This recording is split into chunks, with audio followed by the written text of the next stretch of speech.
ಶಂಕರ್ ಜೊತೆ ನಾನು ಹೇಗಮ್ಮ ಆರಾಮವಾಗಿರೋದು? ಶ್ರೀಮನ್ ನಾರಾಯಣ ಅವತರಿಸಿದ ಮೇಲೂ ಧರ್ಮರಾಯ ವನವಾಸ ಅಜ್ಞಾತವಾಸ ಅಂತ ಅಲ್ದಿದ್ನಂತೆ.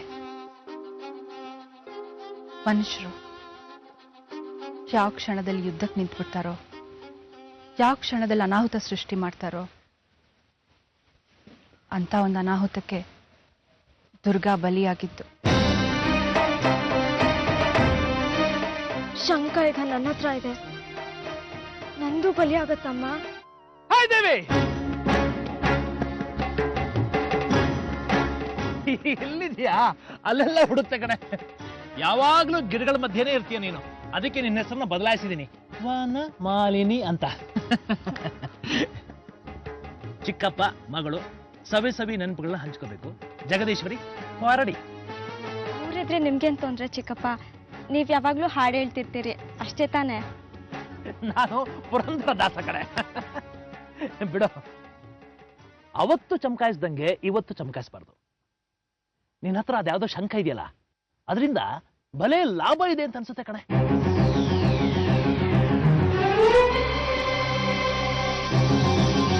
ಆ ಶಂಕದಿಂದಲೇ ಎಲ್ಲ ಆಗಿದ್ದು.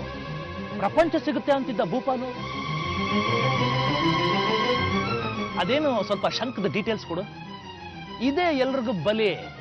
ಇಡೀ ದುರ್ಗಾಪುರನ ರಕ್ತ ಬೀಜಾಚರಣ ಕೊಂದ ಮಹಾತಾಯಿಗೆ ಔತಣವಾಗಿ ಅರ್ಪಿಸ್ತಾನೆ ಈ ಮಹಾಬಲ. ತಾಯಿ ಅಂದ್ಬಿಟ್ಟು ಅವಳಿರೋ ಊರನ್ನ ಅಡಿಗೆ ಪದಾರ್ಥಕ್ಕೆ ಹೋಲಿಸ್ತಿರಲ್ಲ. ನೋಡ್ ಜಗ್ಗೋ, ಚಿಕ್ಕಪ್ಪ ಮಗಳ ಸಂವಾದ ಇದು. ಟಿಕೆಟು ಪಾಸು ತಗೊಳ್ಳದೆ ಸಂವಾದದಲ್ಲಿ ಭಾಗಿ ಆಗ್ಬಾರ್ದು. ಬೇಕಾದ್ರೆ ನಿಮ್ಮಕ್ಕ ಸುಬ್ಬನ್ ಕೇಳೋ, ಈ ಮಹಾಬಲನ ಬಾಹುಬಲದ ಪರಾಕ್ರಮ ಏನು ಅಂತ. ಮನ್ಸಿನಲ್ಲಿ ಬಲ ಇಲ್ಲ ನಿಮ್ಗೆ. ಇದ್ದೊಬ್ಬ ಮಗನ್ನ ದುಷ್ಟ ಅನ್ನಿಸ್ಕೊಂಡವ್ರ ಮನೇಲಿರೋಕ್ ಬಿಟ್ಟು ಮುಂದಾಗೋ ಅನಾಹುತಕ್ಕೆ ದಾರಿ ಮಾಡ್ಕೊಡ್ತಾ ಇದ್ದೀರಿ. ಮೊದಲು ಅದನ್ನ ಸರಿ ಮಾಡ್ಕೊಳ್ಳಿ. ಮಗ ನೆನಪು ಮಾಡ್ಕೊಟ್ಟೆ, ಶಂಕದ ನೆನಪು ಹೋಯ್ತು. ಥ್ಯಾಂಕ್ಸ್ ಜಗ್ಗು.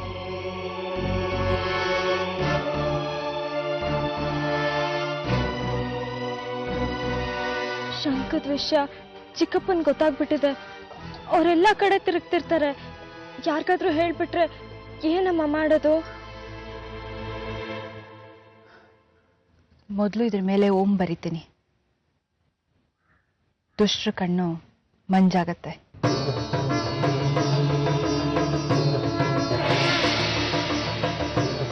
ಸಮಸ್ತ ಶೋಕ ಶಮನಂ ಮಹಾಪಾತಕ ನಾಶನಂ ಸರ್ವಮಂತ್ರಮಯಂ ದಿವ್ಯಂ ರಾಜ್ಞೀ ನಾಮ ಸಹಸ್ರಕಂ.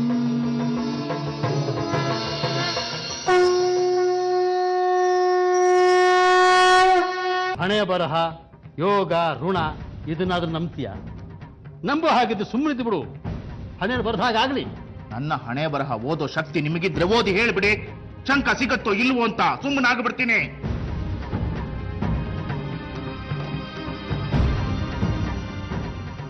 ಆಗಲ್ಲ ಅಲ್ವಾ? ನಿಮಗೊಂದು ಕಾನೂನು, ನನಗೊಂದು ಕಾನೂನು. ನಿಮ್ಮಲ್ಲೇ ತಪ್ಪಿದೆ. ನೀವು ನಿಮ್ಮ ಮಾತಿನಂತೆ ಉಪದೇಶದಂತೆ ನಡ್ಕೊಳ್ತಿಲ್ಲ ಅಂತ ನನಗನ್ನಿಸ್ತಾ ಇದೆ. ಶಂಕ ಪಡೆಯೋದಕ್ಕೋಸ್ಕರನೇ ನೀನು ಪಲ್ಲಕ್ಕಿ ಉತ್ಸವ ನಡೆಸಿದ್ದು. ಅವತ್ತು ಜಗನ್ಮಾತೆಯ ಒಬ್ಬ ವಯಸ್ಸಾದ ಭಕ್ತನಿಗೆ ನಿನ್ನಿಂದ ದೈಹಿಕವಾಗಿ ತೊಂದರೆ ಆಯಿತು. ನನ್ನಿಂದನಾ?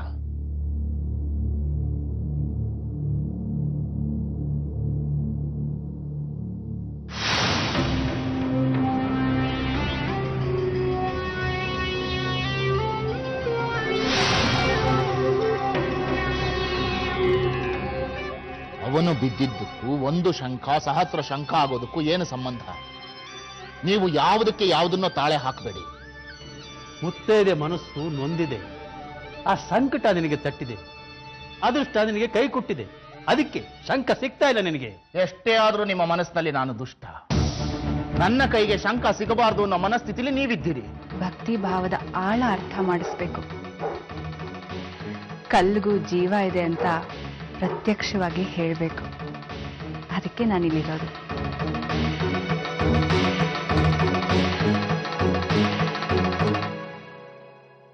ನಿನ್ ಕಂಡ್ರೆ ತುಂಬಾ ಇಷ್ಟ ಅಮ್ಮ ನನಗೆ. ನಿನ್ನನ್ ಕೆಲಸದೊಳಗ್ ಮಾಡ್ಬಿಟ್ಟೆ. ಅನ್ನಪೂರ್ಣೇಶ್ವರಿ ಅಂತ ಕರೀತಾ ನಿನ್ನ ಪ್ರಪಂಚದ ಹಸುವು ನಿನ್ನಿಂದ ಮಾಯ ಆಗುತ್ತೆ.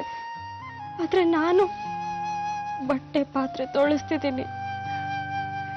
ನಾನಿಲ್ಲಿ ಬಂದಿರೋದು ಬಟ್ಟೆ ಕೊಳೆ ಶುದ್ಧಿ ಮಾಡೋಕೆ ಅಂತ ನಿಮಗೆ, ಆದ್ರೆ ವಾಸ್ತವದಲ್ಲಿ ಬೇರೆ. ನೀನೇ ಅವತ್ತು ಹೇಳಿದ್ದೆ ಮನುಷ್ಯನ ಪ್ರಪಂಚ ಪೂರ್ತಿ ಮಲಿನ ಅಂತ. ಜನ್ಮ ಜನ್ಮಾಂತರದ ಪಾಪದ ಕೊಳೆ ಇಲ್ಲಿ ತುಂಬಿದೆ.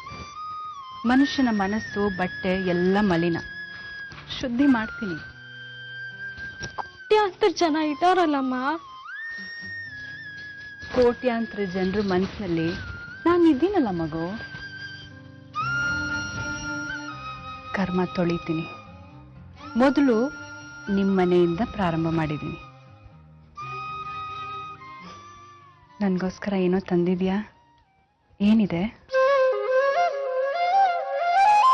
ನೀನ್ ಬೆಳಗ್ಗೆಯಿಂದ ಏನೂ ತಿಂದಿಲ್ಲ ಅಲ್ವಮ್ಮ, ಅದಕ್ಕೆ ನಾನೇ ತಿಂಡಿ ಮಾಡಿ ತಂದಿದ್ದೀನಿ. ತಗೋ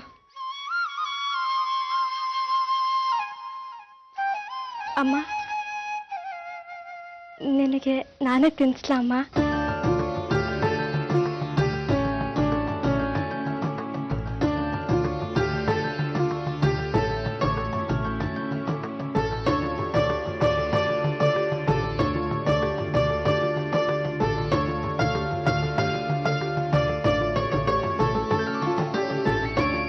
ಹರಕೆ, ಚಿನ್ನ, ಚಿನ್ನದ ಕಮಲ, ಕಿರೀಟ, ಇದು ಯಾವುದು ನನಗೆ ಮುಖ್ಯ ಅಲ್ಲ. ದುರ್ಗಾನು ಹೀಗೆ ಇದ್ದಿತ್ತು.